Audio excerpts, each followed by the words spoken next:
Indonesia terkenal dengan keanekaragaman suku bangsanya atau dengan nama lain kelompok etnik. Sebenarnya penentuan sebuah suku itu sudah ada sejak dulu loh, dalam bentuk suatu golongan manusia yang anggota-anggotanya mengidentifikasikan dirinya dengan sesamanya berdasarkan garis keturunan yang dianggap sama.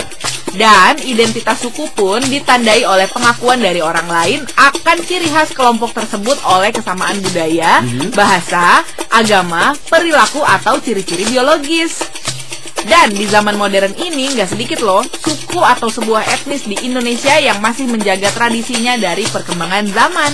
Hebat, itu baru namanya konsisten. Banget. Seperti suku ini yang berada di pedalaman Jawa Barat. Nama Baduy sendiri diambil dari nama sungai yang melewati wilayah itu, yaitu Sungai Cibaduy.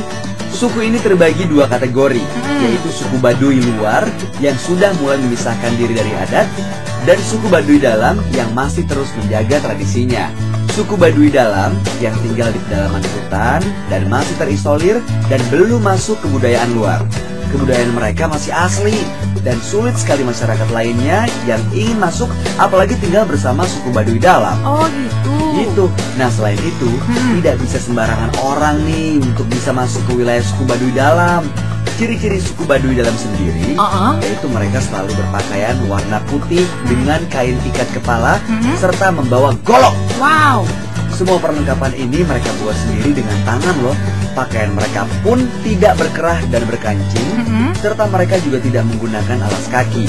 Hingga kini, suku Baduy dalam masih menolak kunjungan orang luar, yang dikarenakan ada semacam ketentuan tidak tertulis bahwa ras keturunan Mongoloid, Negroid, dan Kaukasoid tidak boleh masuk ke wilayah Baduy dalam.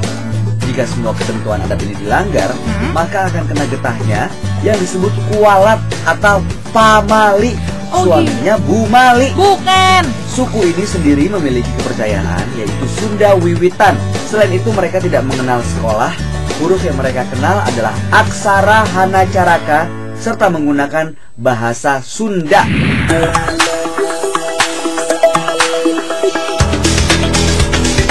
Suku Kajang adalah sebuah suku yang masih hidup dengan sangat sederhana dan memegang teguh adat istiadat warisan leluhur. Mereka membentengi diri dari segala modernisasi. Suku ini berada di Kecamatan Kajang, Kabupaten Bulukumba, Sulawesi Selatan. Di Tanah Toa ini, suku Kajang tinggal di kawasan hutan dan terbagi menjadi dua kelompok juga, yaitu suku Kajang luar dan suku Kajang dalam. Suku Kajang luar hidup dan menetap di 7 desa, sedangkan suku Kajang dalam tinggal di dusun. Hingga saat ini, kehidupan suku Kajang luar lebih modern dari suku Kajang dalam loh. Jika ingin berkunjung ke Kajang dalam, diwajibkan mengenakan pakaian berwarna hitam. Hindari pakaian yang memiliki sablon tulisan atau gambar berwarna merah, karena warna selain hitam apalagi merah diharamkan di Tanah Toa. Tidak hanya itu, siapapun pendatang yang ingin berkunjung ke Tanah Toa ini tetap harus mematuhi semua peraturan adat yang berlaku. Saat ingin berkeliling di wilayah Kajang dalam, tidak boleh menggunakan transportasi modern, namun harus jalan kaki atau menggunakan kuda. Suku Kajang dalam benar-benar menjauhkan diri dari segala modernisasi. Kawasan ini bebas listrik. Di dalam rumah mereka tidak ada televisi, radio, dan peralatan elektronik lainnya. Tidak ada kasur, meja, kursi, buku, majalah, atau koran. Mereka meniadakan itu semua demi untuk menjaga dan menjalin kelestarian lingkungan dengan alam, para leluhur, dan yang terpenting, Tuhan. Selain kesederhanaan, mereka juga menganggapnya sebagai simbol keseragaman. Mereka percaya jika ada keseragaman, tidak akan ada rasa iri di antara masyarakat suku Kajang.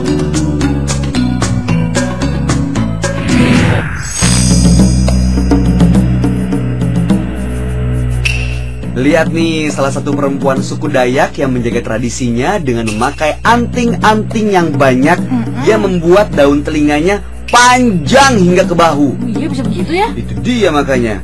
Nah, seni tato dan telinga panjang menjadi ciri khas atau identitas yang sangat menonjol sebagai penduduk asli Kalimantan ini.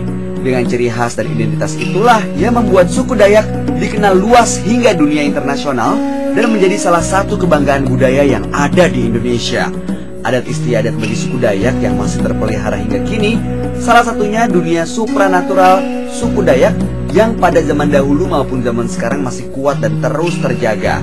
Seperti tradisi tindik telinga, upacara tiwah, serta mangkok merah yang merupakan media persatuan suku Dayak. Jadi pengen bertualang ke pulau-pulau deh. Oh, pengen menikmati pantainya? Banget. Pengen menikmati keindahan alam bawah lautnya? Betul, ini Oke nih lah. di Pulau Moyo.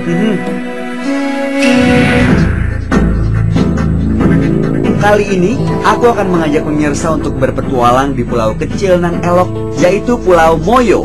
Nah, pastinya selain berpetualang, apa aja ada di sana? Catat terus ya informasinya. Kayaknya kalau hanya sekedar jalan-jalan di pulaunya aja nggak lengkap jika kita tidak mengintip keindahan bawah lautnya dengan snorkeling ataupun diving. Penghuni bawah laut Pulau Moyo ini yaitu ribuan ikan kecil dan unik, bahkan hampir keseluruhan pulau dikelilingi karang yang masih dalam keadaan baik dan belum rusak. Hiu dengan panjang kurang lebih 2 meter, anemon, pelagik, belut, groupers.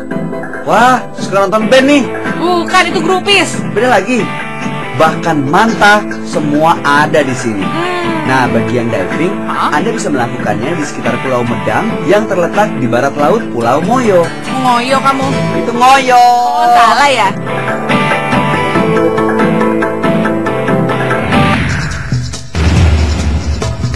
Gimana kalau kita hiking? Nah, di Pulau Moyo bisa hiking juga loh. Di pulau ini terdapat hutan yang lengkap dengan gua serta beberapa air terjun yang masih alami dan tentu saja menarik untuk dilihat.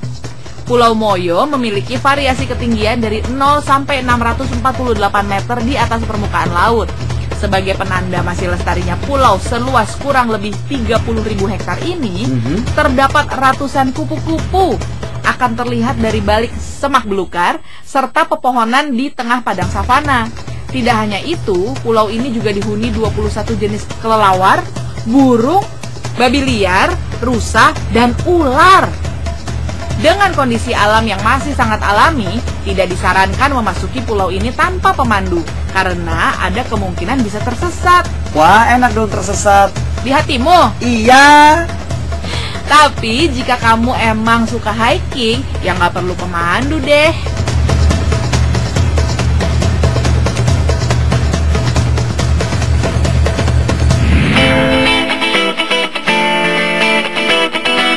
Eits, tidak sampai di situ aja petualangan di Pulau Moyo. Namun di pulau tersebut kita bisa menjelajahi gua juga loh. Gua, lu. Bukan. Beda lagi ya. Tapi dalam kawasan hutan di Pulau Moyo terdapat beberapa gua yang dapat dicapai dengan berjalan kaki. Di antaranya yang cukup menarik untuk dijelajahi adalah Gua Ai Manis. Ai Mate. Ini pasti saudaranya adalah gue Ai Cute banget. yang menjadi tempat bersarangnya ratusan kelelawar. Wow. Baiklah pemirsa, jangan kemana-mana loh, karena setelah yang satu ini, Etalase akan kembali lagi dengan informasi menarik lainnya. Yes, tetap di Etalase.